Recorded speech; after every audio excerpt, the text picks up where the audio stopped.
So as Tina said, I spoke this morning already, and when I was trying to put a few words together, I had to be sort of conscious of maybe having a sort of a slightly different speech for this session. But I will apologise to some people in advance, because there are some points that I made this morning that I will repeat at this particular session, because I do think they're actually important.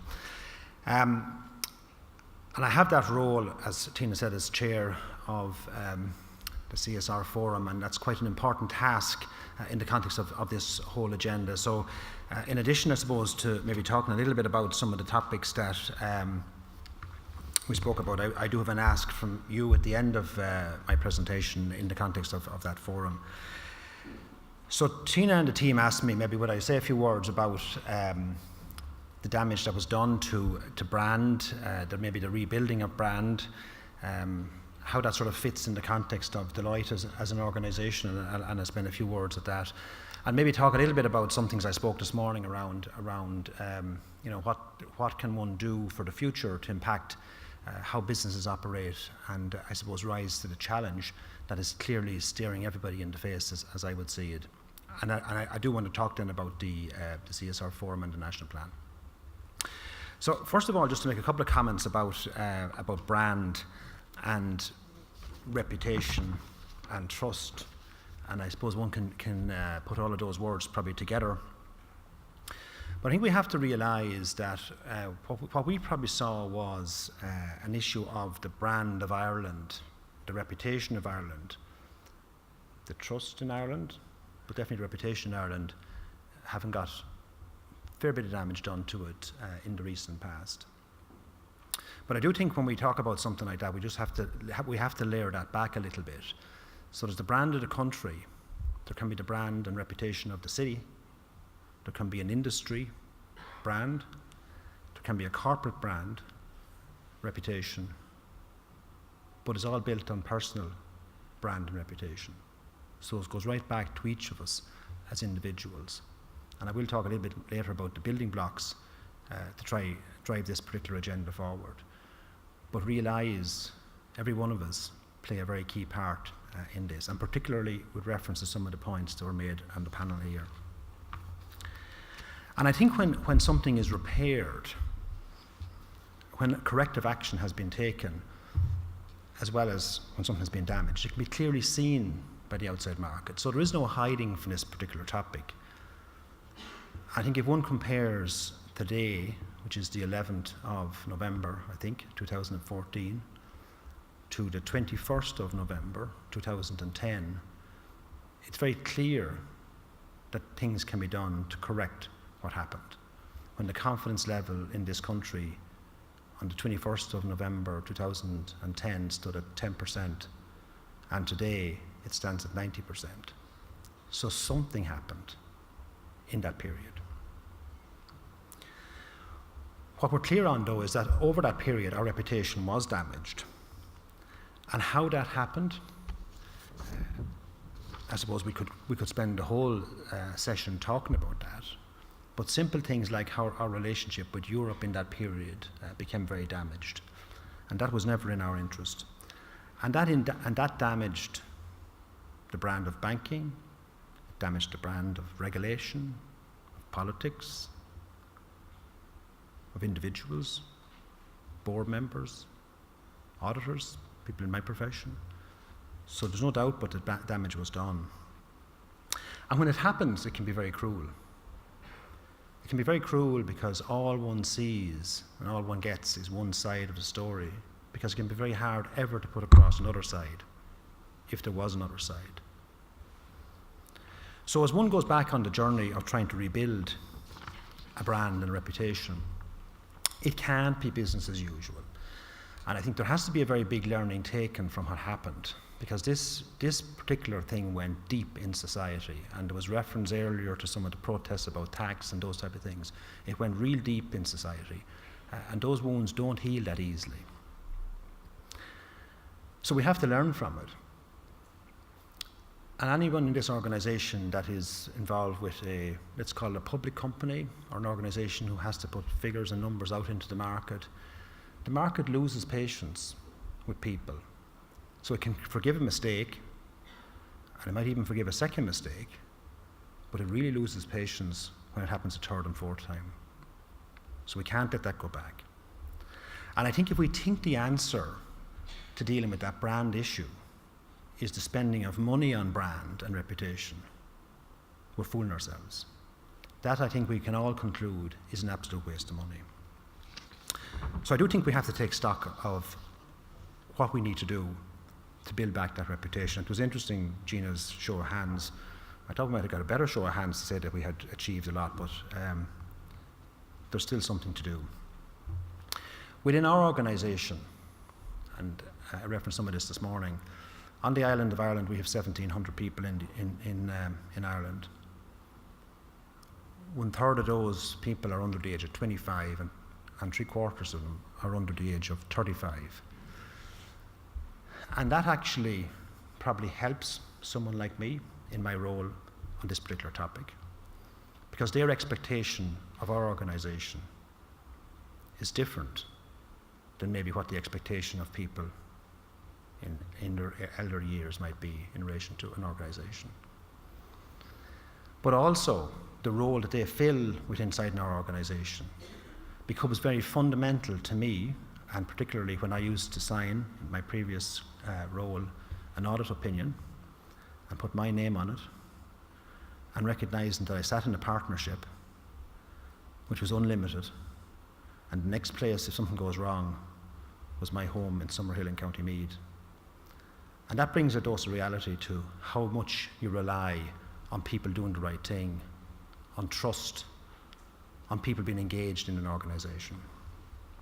So those two pillars in the CSR agenda of workplace and marketplace within our organisation become very fundamental to our success and reputation in the marketplace.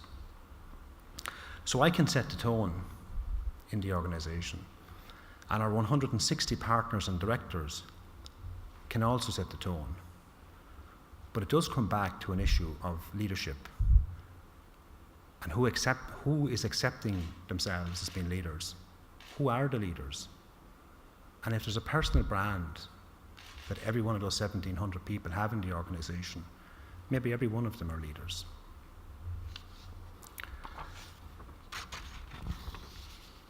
I suppose from our interaction with society and our wider community, that's sort of important to us as well. Because those 1,700 people, the vast majority of those have been very successful people and will be very successful people in their own right. And they realise that maybe others have not been as fortunate. So we help facilitate how our people engage in the outside market. And environment and how we measure our carbon footprint, those things become important as well. So these are not add-ons in our business. They're not sitting to the side some way. They're sitting in the core of the business. And each one of those pillars in corporate social responsibility, each one of them interplay with each other. The people are impacted by the market. The market is influenced by what we do from a community point of view. Our people are influenced by what we do from a community point of view. The whole thing is circular. And then to touch on maybe what was referenced earlier about, well, what do you do and how can you rebuild a business model and how can you have a different business model to drive this particular agenda as you go forward. And again, I spoke this morning about two concepts, 2 points. One being purpose, which was referenced earlier. This concept about what exactly are we at as an organisation and why do we do the things we do and why do we do them the way we do them, and there's clarity in that regard. And I did pull down a report that Deloitte produced in this area, and just to give you some sense of what it says. First of all, organisations that create a sense of purpose for all of their stakeholders, that serve customers, that benefit society and that value people, those organisations are more confident about their prospects and their growth prospects and their brand and their reputation. Secondly, they are more committed. The people in those organisations are more committed to delivering the right thing in the marketplace in which they operate. They are also clear on what leadership's priorities are within the market in which they operate, and that they do things for the long-term benefit of the organisation and the customers that they deal with. And that strong sense of purpose then gives rise to clients who have a long-term relationship with those organisations. They stick with them because they understand them and they trust them. And finally, it strengthens the workplace culture. They're more likely to be innovative organisations, more diverse, more empowered employees. Just to touch on the culture piece a little bit, and it is actually a very difficult matter to deal with or indeed to measure, because I referenced earlier that I can set the tone of an organisation, but the question really is, how does that translate within our organisation? So, for example, in a corporate where compliance is important, security is important, and there's strong standards around what the rules are in that regard. So the chief compliance officers are jumping over the security barrier because he forgot his pass on a way to a meeting, sends a different signal than what the book says. And we learn from other people. All of us are influenced by the people that we admired in our career. And we have moulded ourselves on those people. And the question in my mind is, when I look around this room, or indeed any of our meetings and at our people, what are our more junior people learning from the more senior people in the organisation? And does that relate to what we as an organisation are trying to drive?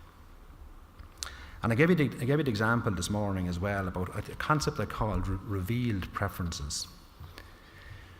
So organisations say they want to be great with customers, and they want to be the employer of choice, and they want to be the great organisation in the community in which they deal. An example I gave was that that's not what people necessarily see every day. They might say that's what they want, but that's not what people see. Enron's lobby displayed the following words: integrity, respect, excellence, communication. But the company values were demonstrated by who was rewarded around here, who was promoted around here, what made people successful, and were those the words that made people successful or not? So trust, confidence, culture, reputation, those matters are all intertwined.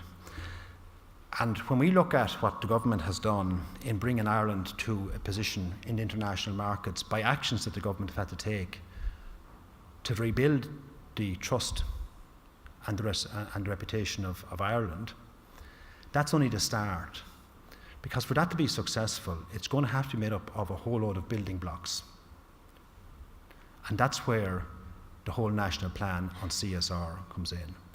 And I think what we're trying to do in that regard, and in my role as chairman of it, is to try and encourage people to recognise the trends out there, try and share some of the best practices that are happening out in the marketplace, trying to get organisations who are doing great things to recognise they're doing great things and try and have the organisation benefit from that, and indeed have the public sector play a role in it. So, and my little light is flashing there now, so I'll just skip that second last slide. So just to pick up maybe on a sort of a conclusion on this. First of all, organisations like Business in the Community play a real important role on trying to raise this issue around corporate social responsibility onto the agenda of every corporate. And events like these create a great opportunity for people to reflect, to listen and to reflect on their own organisation in the context of what they can and should do. And there's lots of awards, etc., that drive that agenda. But really to drive the agenda from where I sit is I need you, I need leaders in business to take that responsibility, to look at the national plan and what it says and what it's trying to achieve, and reflect on how your organisation stacks up to that plan, and help us in the context of trying to rebuild block by block that reputation of Ireland for the future. Thank you very much.